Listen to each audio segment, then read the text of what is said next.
Welcome to खोलो किताब। आज हम क्लास 6th, 7th, 8th की जो कॉमन वर्कशीट है जेनेरिक कार्यपत्रक G11 वो सॉल्व करेंगे जो 23 अक्टूबर को आपको दिया गया है। अगर आप चैनल पर नए हैं तो पहले चैनल को सब्सक्राइब कर दें और वीडियो पसंद आए तो लाइक एंड कमेंट करना न भूलें। यहाँ ऊपर आप अपना नाम लिखेंगे, यहाँ कक्षा अध्यापक का नाम हो जाएगा।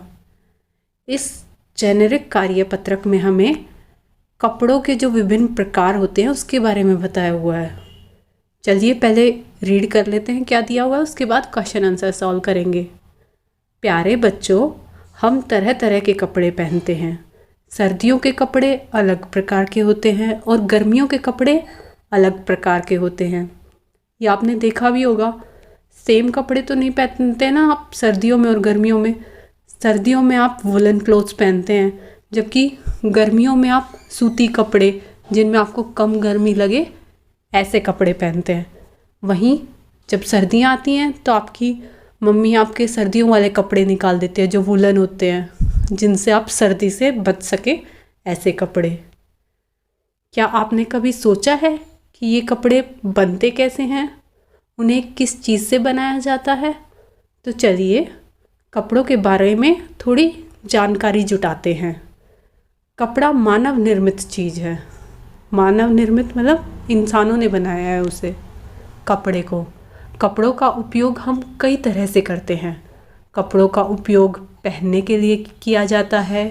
इसके अलावा कपड़ों का उपयोग चादर बनाने के लिए किया जाता है। कपड़े का उपयोग तौलिया बनाने के लिए किया जाता है। घरों की खिड़कियों दरवाज़ों पर पर्दा लगाने के लिए भी कपड़े का उपयोग किया जाता है। कपड़े के बैग भी बनाए जाते हैं जिनका उपयोग हम किसी तरह की घर की सामग्री को रखने में करते हैं। आपने देखा भी होगा कपड़े के बैग्स जब मार्केट में सब्जी वगैरह लेने जाते हैं, आप पॉलीथीन जैसे बैन होता जा रहा है तो हमें बोला जाता है अपने घर से अपना कपड़े का थैला लेके आएं। और कपड़ा धागे से बनता है। धागे का निर्माण कपास या ऊन से किया जाता है। आजकल तो सिंथेटिक कपड़े भी बनने लगे हैं जो कि सस्ते होते हैं किंतु पर्यावरण के लिए हानिकारक होते हैं। ये हमें कपड़ों के बारे में बताया हुआ था। अब इसी से रिलेटेड नीचे कुछ क्वेश्चंस हैं वो देख लेते हैं। जैसे पहला प्रश्न दिया हुआ है, कपड़ा कितने प्रकार का होता है? कोई 3 प्रकार बताएं। जैसे सूती कपड़ा। आपने अपनी साइंस की बुक में अगर चैप्टर नंबर 3 पढ़ा होगा, क्लास 7th वाले स्टूडेंट्स ने, क्लास 8th वालों ने, क्लास 6th वालों ने, तीनों ही क्लास में जो 3rd चैप्टर आपकी साइंस की बुक का है वो वस्त्रों के बारे में ही है। 6th क्लास में तंतु से वस्त्र तक है चैप्टर नंबर 3, 7th क्लास में रेशों से वस्त्र तक है और क्लास 8th में संश्लेषित रेशे और प्लास्टिक के बारे में दिया हुआ है। तो तीनों में ही हमें बताया हुआ है कि कपड़े कितनी तरह के होते हैं। जैसे जो हम भोजन करते हैं वो कई तरह का होता है, वैसे ही कपड़े भी बहुत तरह के होते हैं। क्लास 6th में हमने जो प्लांट्स से फाइबर मिलता है जो हम कपड़े बनाते हैं वो एक्सप्लेन किया हुआ है। जूट हो गया, कॉटन हो गया, चैप्टर नंबर 3 के अंदर, तंतु से वस्त्र तक। फिर नेक्स्ट क्लास 7th में चैप्टर 3 में हमें एनिमल्स से जो फाइबर मिलता है, रेशो से वस्त्र तक, वो एक्सप्लेन किया हुआ है।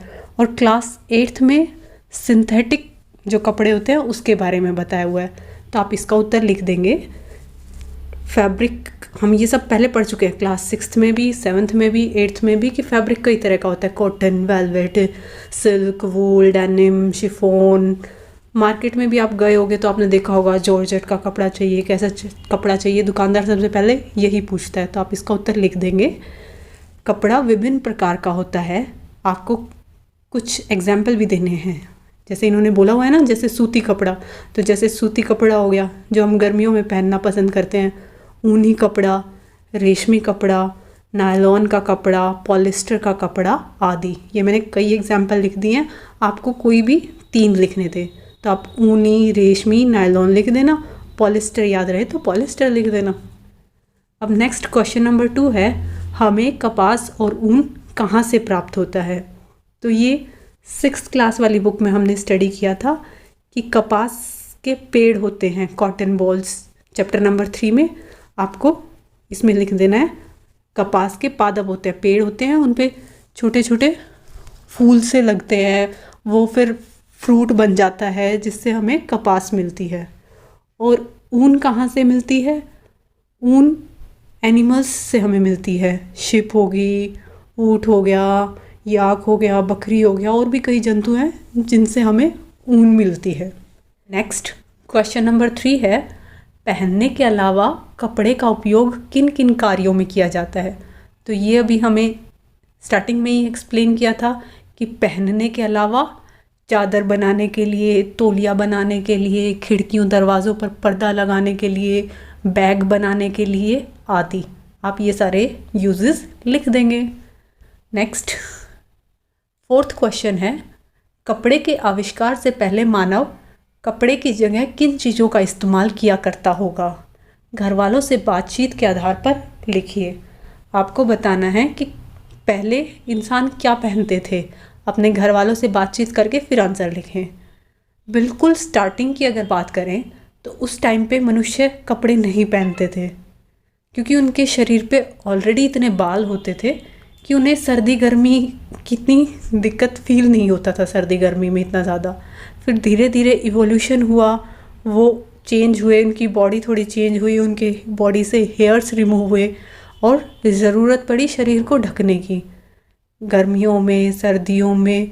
तो वो कैसे शरीर को ढकते थे? स्टार्टिंग में तो पत्तियाँ वगैरह यूज़ करते थे, फिर धीरे धीरे एनिमल का फ्लैश शिकार करने लगे और खाल, जो जानवरों की खाल होती है, उससे अपने शरीर पर लपेटने लगे। और उसके बाद सिलाई मशीन वगैरह का जब आविष्कार हुआ, सुई का आविष्कार हुआ, तो उन्होंने कपड़ा वगैरह बनाना सीख लिया और फिर तो बहुत तरह के कपड़े बना दिए।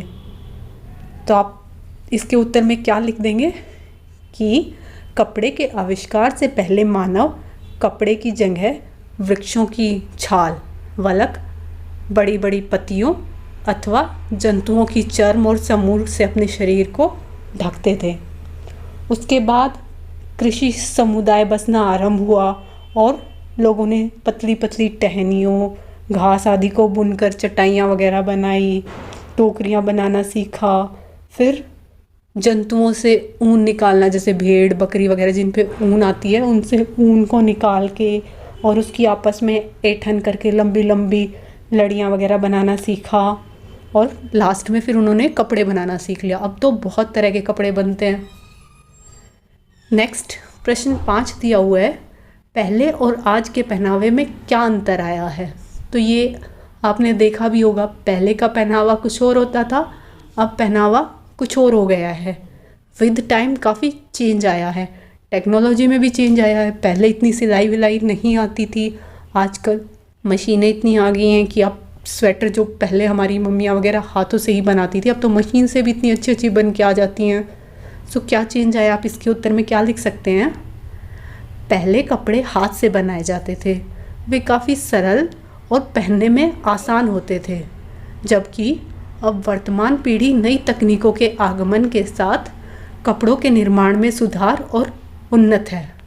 पहले लोगों को सिलाई करना नहीं आता था, उस समय लोग अपने शरीर के विभिन्न भागों को वस्त्रों से आच्छादित कर लेते थे। फिर सुई का आविष्कार हुआ, लोगों ने वस्तुओं की सिलाई करके कपड़े तैयार करे। इस आविष्कार के पश्चात सिले कपड़ों में बहुत सी विभिन्नताएं आ गई, परंतु आज भी साड़ियों, धोतियों, लुंगियों तथा पगड़ियों को बिना सिले वस्त्रों के रूप में उपयोग किया जाता है। ये सब पहले ज़्यादा चलते थे, साड़ियाँ, धोतियाँ, लुंगियाँ। उस टाइम पे इजी रहता था ड्रेप करना, क्योंकि सिलाई मशीन, सुई नहीं थी, सिलाई मशीन उन्हें के पास नहीं थी, तो वो ऐसे ही लपेट लेते थे।